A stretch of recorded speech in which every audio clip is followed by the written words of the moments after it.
ঠাকুরের এতক্ষণ যারা গুণকীর্তন করলেন, নামামৃত সুধা পান করলেন, তাদের মানব জীবন শ্রেষ্ঠ জীবনের একমাত্র উদ্দেশ্য ঈশ্বর প্রাপ্তি।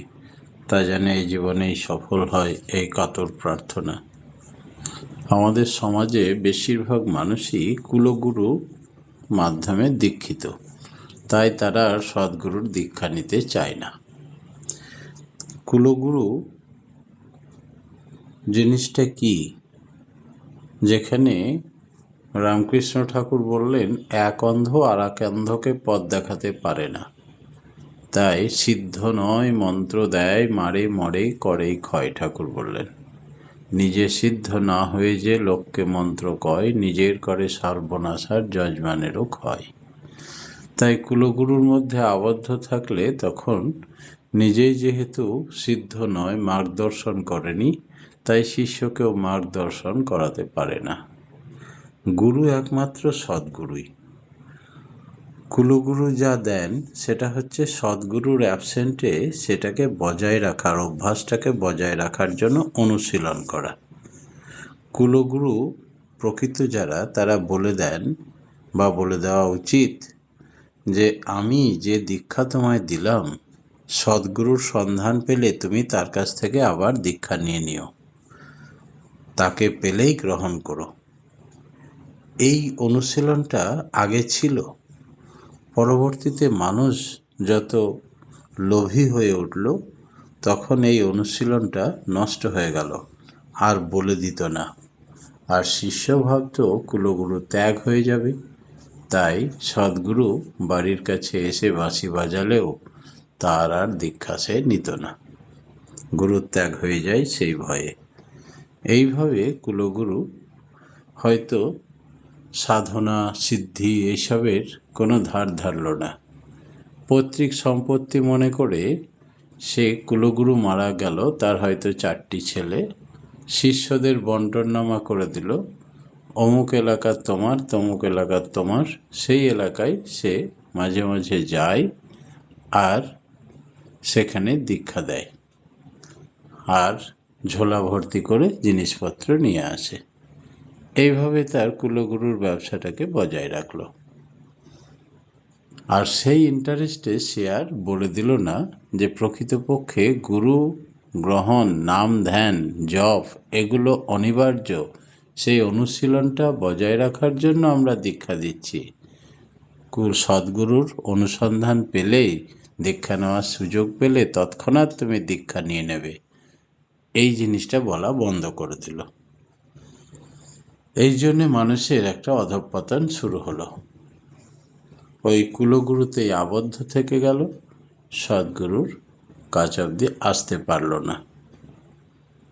যদি প্রাইমারি স্কুল প্রাথমিক শিক্ষক বলে না দেন যে ভালো রেজাল্ট করে তোমরা হাই স্কুল, ইউনিভার্সিটি টপার ভালো ভালো রেজাল্ট করবে, তাতে প্রাইমারি স্কুল ত্যাগ হবে না, তাতে বরং যে ইউনিভার্সিটির টপার হয়ে আসবে, বিদ্যা বিনয়ং দদাতি, তার বিনয়ে মাথা নত হয়ে আসবে ফলবতী বৃক্ষের মতো। আর গ্রামে কখনো এলে সেই প্রাইমারি স্কুলের মাস্টারকে গাড়ি থেকে নেমে প্রণাম করে সম্মান প্রদর্শন করে।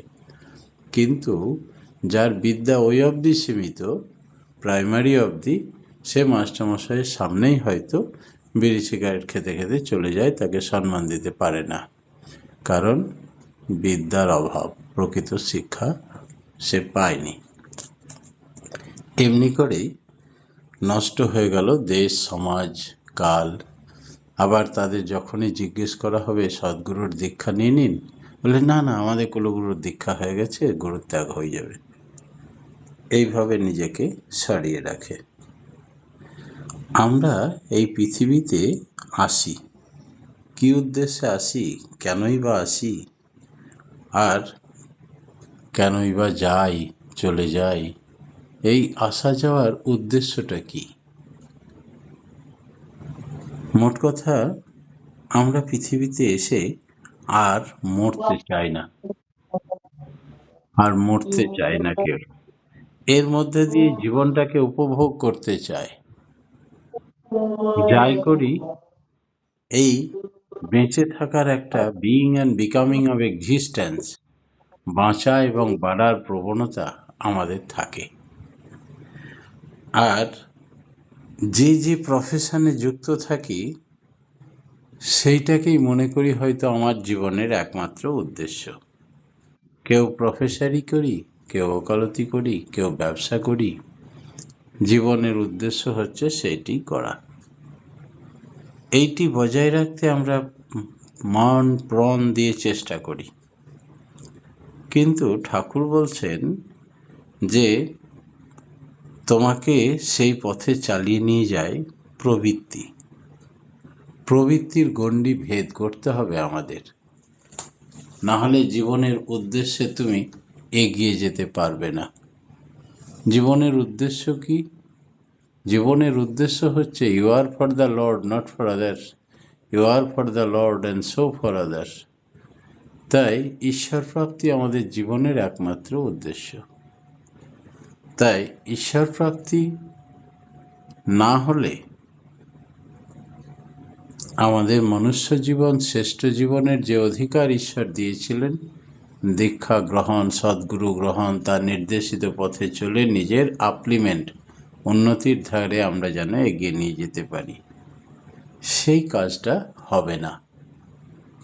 তাতে কি হবে না, তো মানুষের আসা যাওয়াটা বিফলে চলে যাবে। নিশ্চয়ই আমরা কোনো কর্মে ব্যস্ত থাকব, কিন্তু তার সঙ্গে ধর্মেও ব্যস্ত থাকব। মানুষকে বাঁচতে গেলে অর্থের প্রয়োজন, কিন্তু পরমার্থেরও প্রয়োজন। সত্তা সম্বর্ধিত হয় পরমার্থে, আর শরীর বস্তু জগৎ রক্ষা পায় অর্থের সাহায্যে। তাই অর্থ ইনকাম করার জন্য, বেঁচে থাকার জন্য, যেমন যে প্রফেশনেই থাকি আমাদেরকে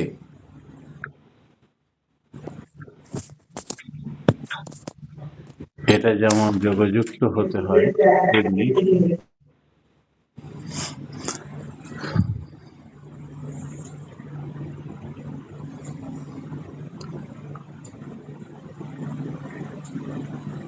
তার সঙ্গে আমাদের কর্মের সঙ্গে ধর্ম পরিপালন করতে হয়। যেমন রেল লাইনের দুটো চাকা, দুটো লাইন বরাবর থাকে বলেই রেল চলা সম্ভব। মানুষের জীবনেও কর্ম যেমন ব্যস্ততা থাকবে, তেমনি ধর্মেও ব্যস্ততা থাকবে, এবং কর্ম এবং ধর্ম দুটো প্যারালাল একমুখী হয়ে চলতে পারলেই তবেই সাকসেসফুল লাইফ বা অগ্রগতি মানুষ লক্ষ্য করা যাবে। সুকেন্দ্রিক হয়ে সব কিছুর মধ্যে একটা সংহতি আসে, বাইরের থেকে সংহতি আসে না। ইষ্টের প্রতি অগাধ টান থাকলে তখন মানুষ